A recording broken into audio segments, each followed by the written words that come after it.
Me, I want what's coming to me. Oh, well, what's coming to you, Tony? The world, Chico. This is not a subtle portrayal of a man, who rises to power. I mean, this movie comes on, it's bigger than life, it's hyper-realistic. Fuck the fucking Diaz brothers! Fuck them all! It's violent, it's sexy, it's right there in your face. Tony Montana is probably the only drug superhero ever in a movie. Don't be calling me no fucking dishwasher. I'll kick your fucking monkey ass all over do that, man. You're not gonna do that to nobody. Come on, man. The fact that you're this dishwasher and then all of a sudden you're pushed into this world of drugs and money, and then there's this rise to power and you're calling the shots and you're wreaking the violence on people. That's the way it works. First you get the money, then you get the power, then you get the woman. In a drug dealer's mind, what more to life is there? You end up falling prey to your product.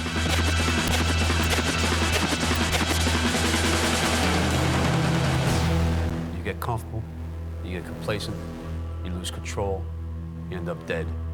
The world is yours, but at what expense?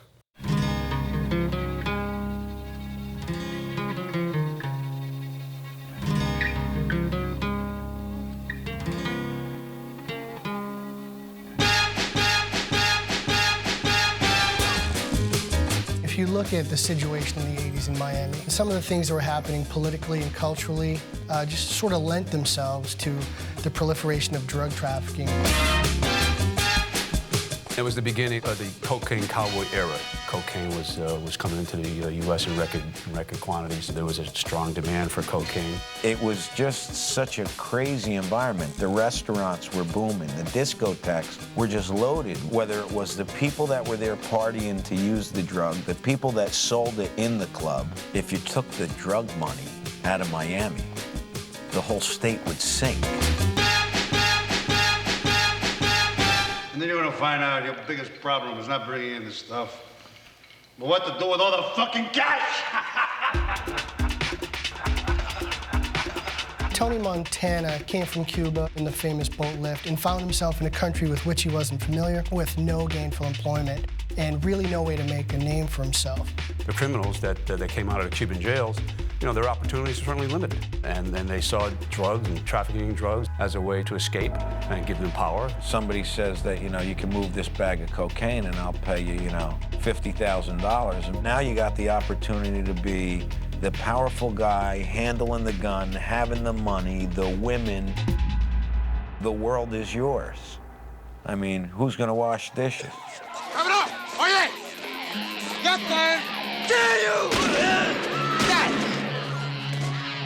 Violence is the key to succeeding in the narco-trafficking industry.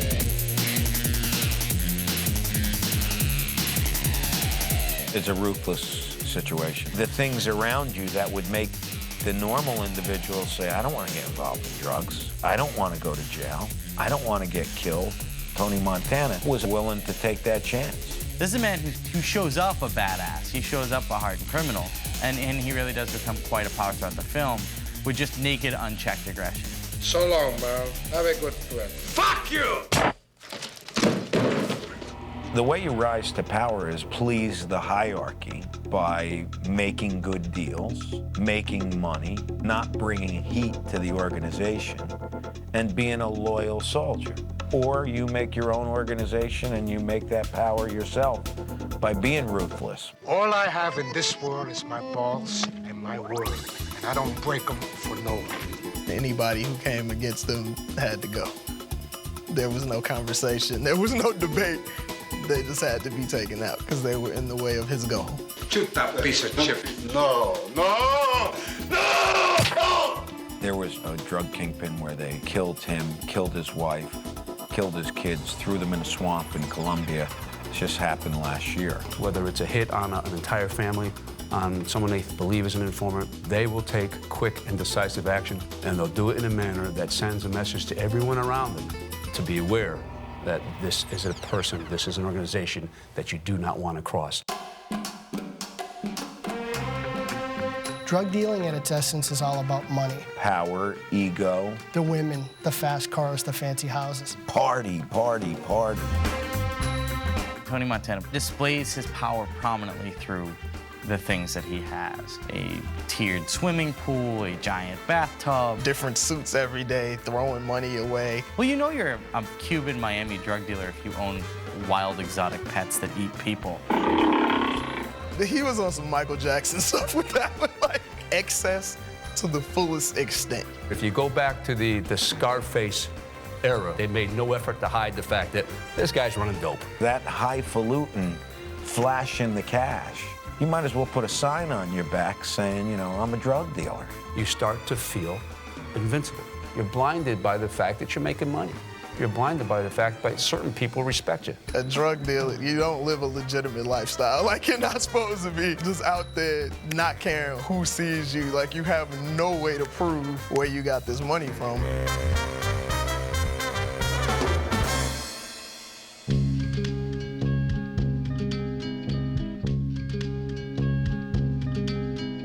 You can't enter into a business like drug trafficking on a scale that we're talking about without amassing a whole lot of enemies. The most difficult part of keeping your power is staying alive. They're always looking over their shoulders for a number of reasons. It is the rival cartels. It is the other people in the drug business. It's who's going to whack me, because they all think at some point in time they're going to get killed. You know, and it's law enforcement. You don't know where it's coming from.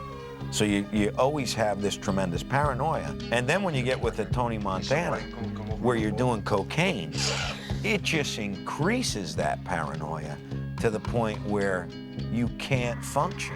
That whole combination, it's just a mixture for an explosion.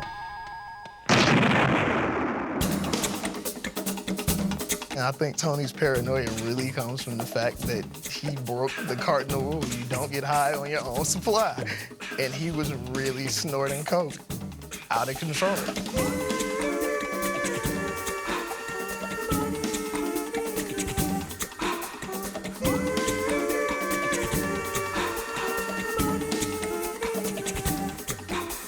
You're paranoid as it is because of the trade you're in. You get high on drugs, you just lose control, as he did. I think if you have a neon sign that says the world is yours in your house, you might be doing a little bit too much cocaine. You may also have too much cocaine if you're able to stick your face into a pile of it and do your cocaine that way. In the South American drug cartels, the utilization of the drug is not permitted. When I dealt with the Cali cartel, if I came in there as this wild guy like Tony Montana with my sport jacket open and sniffing cocaine and running around like a wild man and holding guns up, they wouldn't want nothing to do with me. Are there Tony Montanas out there that are wild cowboys and do cocaine? Sure there are, but not at the high level. Mandamos este tipo solo. Sin mujer y sin hijo. Oh, si Sosa dice que lo hagamos ahora, lo hacemos ahora. Vamos. This fucking guy. With him calling off the assassination, it probably did eventually end up killing him because he showed a moment of weakness. One thing for sure when it comes to major drug trafficking organizations, whether it's the consumer that takes a snort or a competitor, if you show weakness, you're dead. Ultimately, at the end of this film, Tony knows his number's up. Gotta get organized here. Huh? He was kind of at the end of the rope. Sad, paranoid, friendless, facing a jail sentence. It clicked in his head at some point that, you know, this is it, but I'm not going out like, you know, a peon. I'm going out in a blaze of glory. You wanna fuck with me? Okay. Wait, a couple of just... Come on.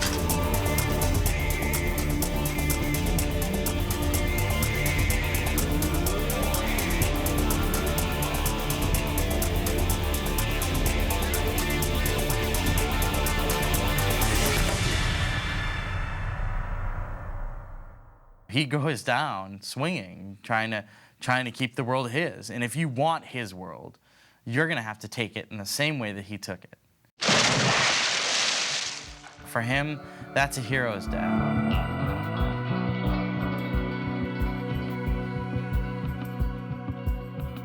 cartel leaders that cooperated with me throughout my career. They knew they were going to be rich for a while, take care of their family, live a great life during that time, but that eventually they would either go to jail or be killed.